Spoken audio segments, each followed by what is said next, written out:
दोस्तों, आपने एक कहावत सुनी होगी, he who has most information on his enemy has the greatest advantage in the battle. अगर आपको पता है कि आपका एनिमी क्या चाल चलने वाला है, तो इससे आपको एक्चुअल बैटल फील्ड में एक एडवांटेज रहती है बेटर प्रिपेयर होने में। और आज के टाइम अगर इसको कोई कंट्री फॉलो कर रहा है तो वो है चाइना। चाइना ने ना सारी हदें पार कर दी है अपने दुश्मन की सर्वेलेंस करने में। सबसे पहले तो इन्होंने हॉट एयर बलून भेजा यूएसए की एयर स्पेस में, ताकि ये पता लगा सके यूएसए की मेजर डिफेंस इंस्टॉलेशंस में चल क्या रहा है।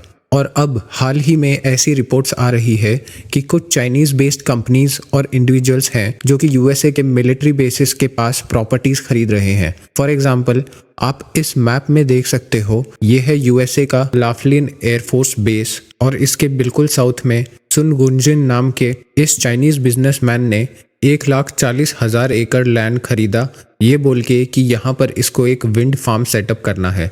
लेकिन फिलहाल इस प्रोजेक्ट को रोक दिया गया है नेशनल सिक्योरिटी के नाम पे। यहाँ पर आप ये न्यूज़ आर्टिकल भी देख सकते हो। फिर अभी हाल ही में एक और सेम ऐसा ही इंस्टेंस हुआ जब फुफैंग ग्रुप नाम की एक चाइनीज कंपनी ने 300 एकड़ लैंड खरीदा ग्रैंड फोर्क्स एयरबेस से सिर्फ 20 किलोमीटर की दूरी पर।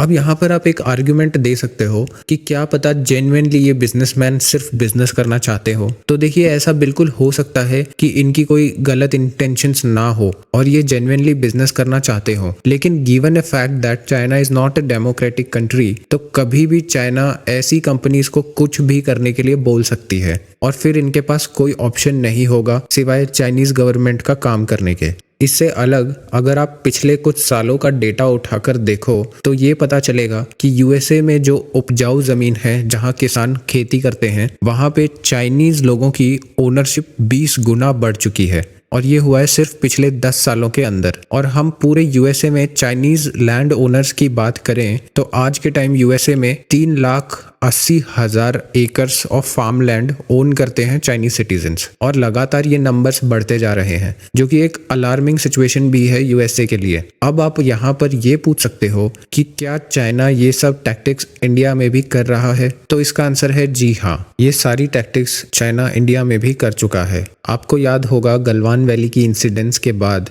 इंडियन गवर्नमेंट ने काफ़ी सारी चाइनीज़ एप्लीकेशन बैन कर दी थी और इसके साथ ही काफ़ी सारे रूल्स बना दिए थे फॉरेन इन्वेस्टमेंट को लेकर, स्पेशली फ्रॉम चाइना। जैसे कि अगर कोई भी चाइनीज़ कंपनी इंडिया में इन्वेस्ट करेगी तो उस कंपनी को पहले गवर्नमेंट से परमिशन लेनी पड़ेगी, तभी वो इंडिया में एसेट्स खरीद पाएंगी। और ऐसी सिचुएशन को ट्रैक करना और टैकल करना काफ़ी डिफिकल्ट होता है ऐसी कंट्रीज़ के लिए जो कि एक डेमोक्रेटिक कंट्री हैं, क्योंकि फिर ये चाइनीज़ कंपनी डेमोक्रेसी का फ़ायदा उठाकर कोर्ट में पहुंच जाती है और फिर ये मामला लंबा चलता रहता है, जिसकी वजह से एक कंट्री की डेवलपमेंट पे भी इम्पैक्ट आता है।